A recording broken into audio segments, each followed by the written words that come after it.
Let us consider the another case, end fire system. For an end fire system, we know that the phase difference between the antenna elements is 180 degrees. Therefore, so delta is equal to minus dr, psi equal to dr cos phi minus dr. And for these end fire systems, the nulls can be obtained when n psi by 2 equal to plus or minus k pi, or cos psi or cos of phi minus 1 is equal to plus or minus 2 k pi divided by n into dr. Then you can write it as 1 minus 2 sin inverse phi by 2 minus 1 is equal to plus or minus 2 k pi divided by n into dr. And then you can write phi equal to 2 sin inverse of plus or minus root of k pi, so divided by n into dr. And then phi dash k minus 1 is equal to 2 sin inverse of pi divided by n into dr. Then you can calculate BWFN for k equal to 1, its exact value and its approximate value. That is BWFN at k equal to 1 is equal to 4 sin inverse of root of pi divided by n into dr. So, this is going to give you the exact values of BWFN, and this is equal to 4 into root of pi by n into dr, or 4 into root of lambda by 2 n into d, or 2 into root of 2 lambda by n into d. It is going to give the approximate values. Then for n equal to 4 and d equal to lambda by 2, if you substitute in this equation, you are going to get the values as 120 degrees, that is going to be the exact values. And if you substitute in this equation, you are going to get the value as 114.6, so that is going to give the approximate values.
let us see how to calculate the approximate directivities. Approximate HPBW, half power beamwidth, is equal to bandwidth between the first nulls divided by 2, and directivity D equal to 4 pi divided by theta 0 dash and phi 0 dash, where theta 0 dash and phi 0 dash are the half power beamwidth. Now let us consider some cases. For the broadside array, phi 0 dash equal to beamwidth between the first nulls divided by 2. So this is equal to lambda divided by ND, and directivity D is equal to 4 pi divided by theta 0 dash into lambda divided by N into D. And so this is for omnidirectional patterns in the theta plane, where theta 0 dash is equal to 2 pi. And this directivity can also be calculated from the equation 4 pi N into D divided by 2 pi into lambda, or so D equal to 2 L suffix lambda, where L lambda is equal to ND divided by lambda and L equal to N into D. So this is going to give the length of the array. Then consider one more case, Henson-Woodyard array, where theta 0 dash is equal to phi 0 dash. This is equal to, that is, theta 0 dash and phi 0 dash are calculated from the equation 2 into root of lambda divided by 4n into d, and this can be also be calculated from the equation root of lambda divided by n into d, because so this 4, when you take it outside, it becomes 2, 2 and 2 will get cancelled, so you will get lambda by n into d. Then directivity equal to 4 pi divided by lambda divided by n into d, or directivity can be calculated from 4 pi L lambda. And then one more case, circular array. For the circular array, directive equal to 4 pi by lambda square into n into d square by 4. So this can be simplified and we will get d is equal to pi square d square by lambda squares. So this is how you can calculate the approximate directivities of broadside array, Henson-Woodyard array and circular array, similarly other type of the arrays.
Let us consider non-uniform but similar point sources and primary pattern multiplications.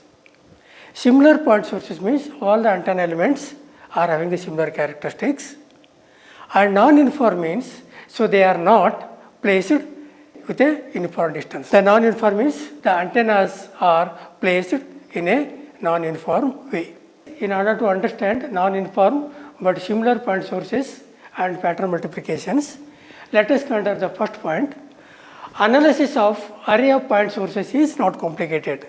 That is, analysis of array of isotropic point sources is not complicated. Second one is analysis of array of non-isotropic point sources is complicated, because in the non-isotropic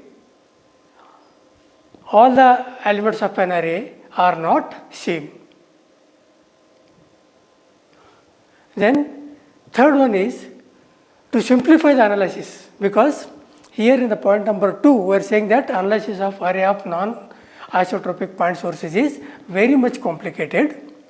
In order to make that analysis as simple as possible, so then we are going for the principle of pattern multiplications.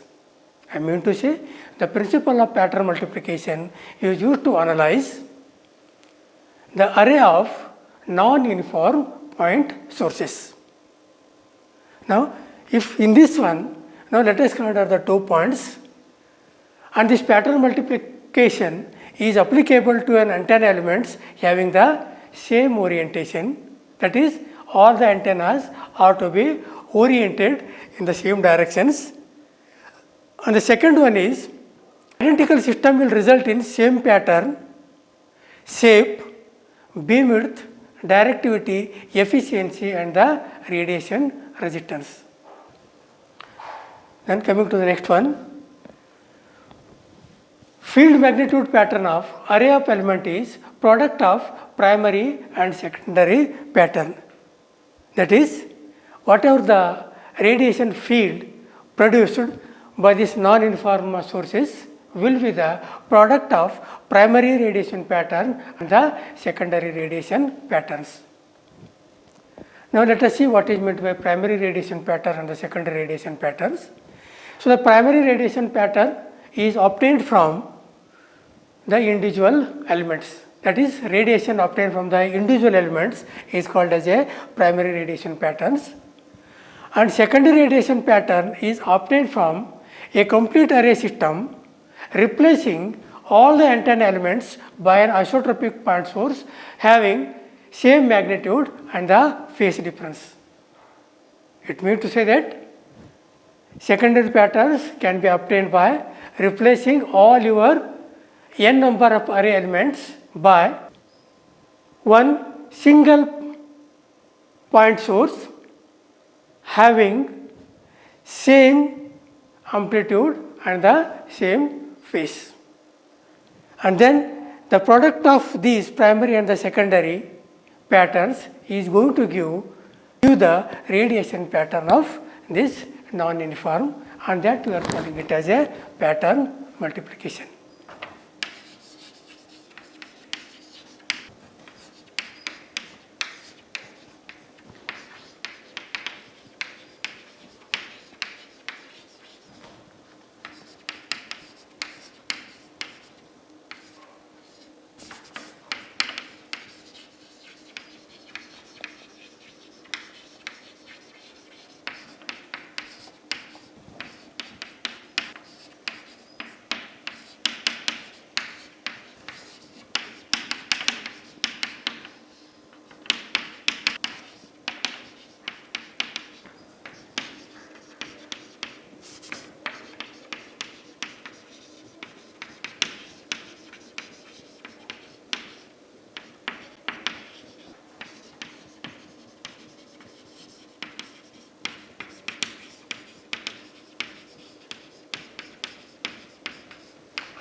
In general, let E1 at an angle of N1 is the primary pattern and E2 at an angle of N2 is the secondary patterns.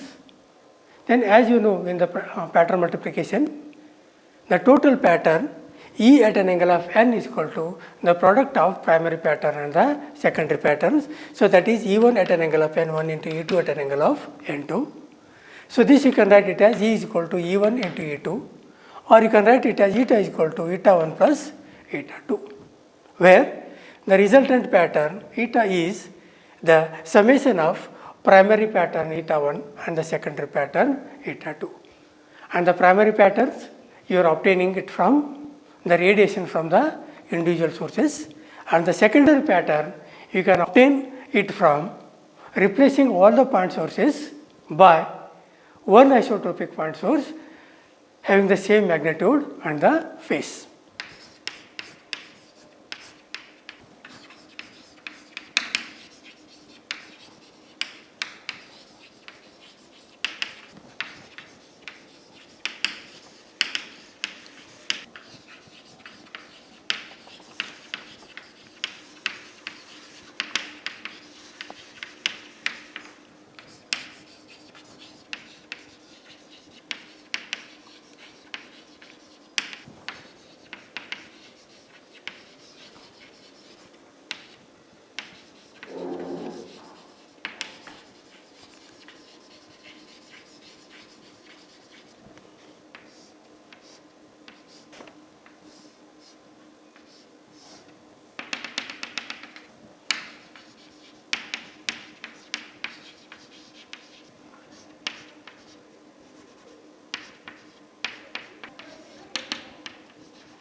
Let us consider one example. Consider two identical short dipoles separated by a distance lambda by 2.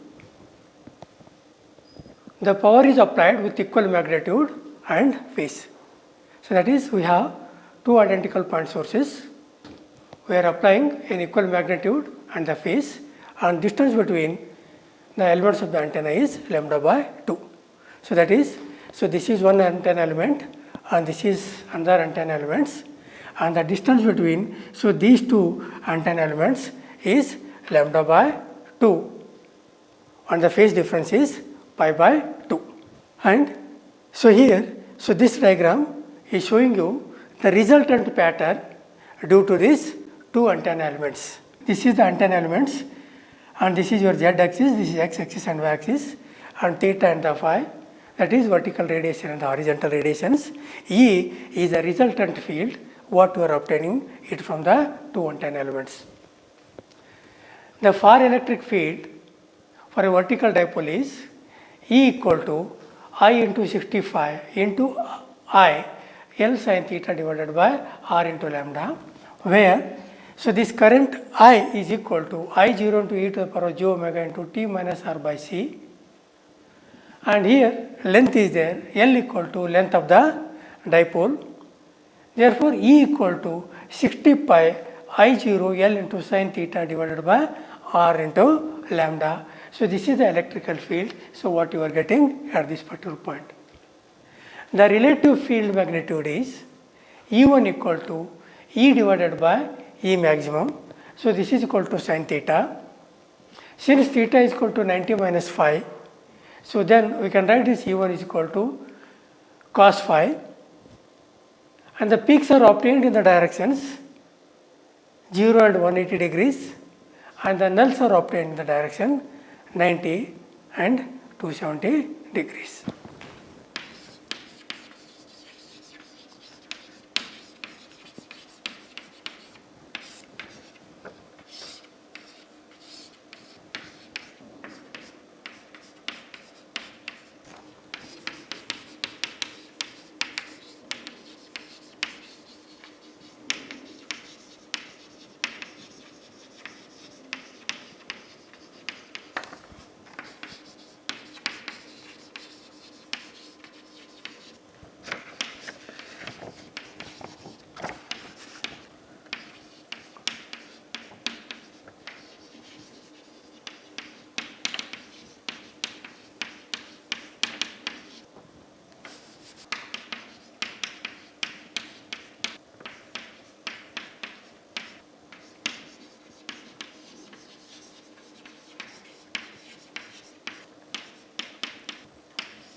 After calculating the primary patterns E1, let us calculate the secondary pattern E2.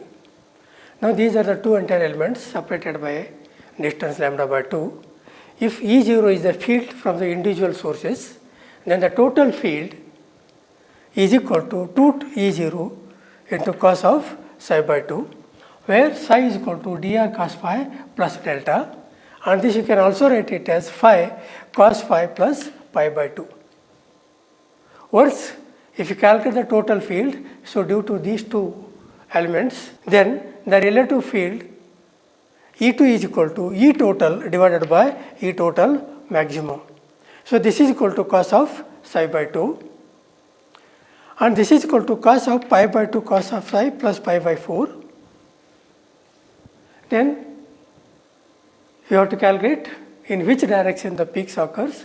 The peaks are obtained in the direction theta is equal to 120 degrees, and the nulls are obtained in the direction that is theta is equal to plus or minus 60 degrees. And the resultant field E equal to E cos phi cos of pi by 2 cos phi plus pi by 4. And beamwidth between the nulls phi 0 is equal to 120 degrees. And now for a given problem, if you draw the radiation patterns from the primary pattern and the secondary patterns, so the pattern is looking like this.